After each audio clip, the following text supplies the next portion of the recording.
Russian imperialism is the biggest global security concern.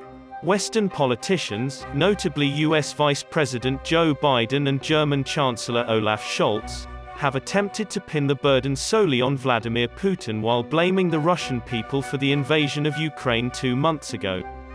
A political advantage may be gained from such claims, but they are also deceptive. To the contrary, Putin is symptomatic of the unashamedly imperialistic mindset that characterizes modern Russia's relationship with the rest of the world and feeds the country's unquenchable hunger for aggression from outside. Russia's imperial inclinations are vital for anybody trying to comprehend the mindless war crimes presently going place in Ukraine. It wasn't Putin who perpetrated rape, torture and mass death in Ukraine's cities and villages. Russian planes and artillery pounded whole Ukrainian cities to ruin without Putin's involvement. As for the unending stream of Russian propaganda films, TV programs, false news bulletins and social media postings demeaning Ukrainian people and denouncing the West, Putin was not directly responsible for producing them. Millions more Russians engaged in or enthusiastically supported these crimes over a long period of time, making it possible for these crimes to take place.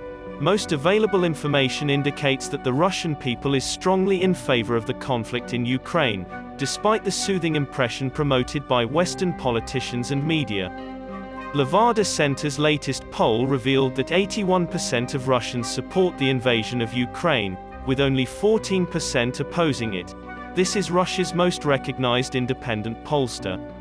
Vladimir Putin's popularity rating has risen by 12% since the start of the conflict, according to a new Levada Center survey. There have been countless more studies that confirm these findings. While all is going on, the anti-war movement in Russia is doing nothing. Russian cities have seen sporadic public demonstrations, but these gatherings have failed to draw large crowds and have been easily suppressed by the government. Most Russians who profess to be against the government have remained mute or gone into exile rather than take part in anti-war protests. According to Russia, Ukraine is part of Russia's imperial heartland, and hence the conflict is seen as a positive development for the country. The notion of a free Ukraine has never been completely accepted by many Russians, who see it as an integral part of ancient Russia, arbitrarily severed from the homeland, 3 decades after the Soviet Union collapsed. Putin didn't originate these feelings, but he's become very good at playing on them. Mr. Putin has often appealed to Russia's imperial ambitions while exploiting broad animosity over its post-Soviet humiliation and loss of superpower status.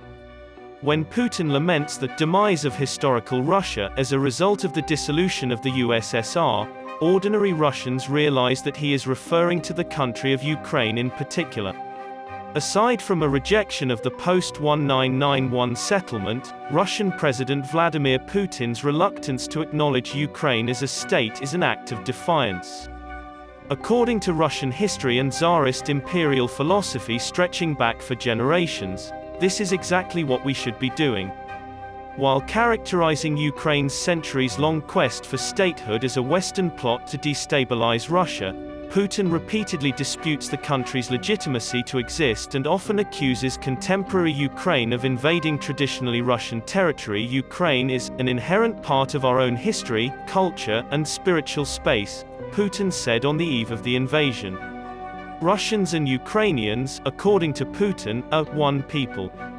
Because of Russia's long-standing emphasis on Ukrainian-Russian unity, the present conflict has its ideological origins in Russian imperial propaganda. It justifies Russia's aggressive invasion of its peaceful neighbor by portraying it as an appropriate retaliation for some grievous historical wrong. The Russian tyrant has gone much farther in recent months. He described contemporary Ukraine as anti-Russian and said the West had taken over the nation. For the Russian populace, the idea of a Ukrainian state is synonymous with treason and radicalism, and this appeals to their sense of national superiority.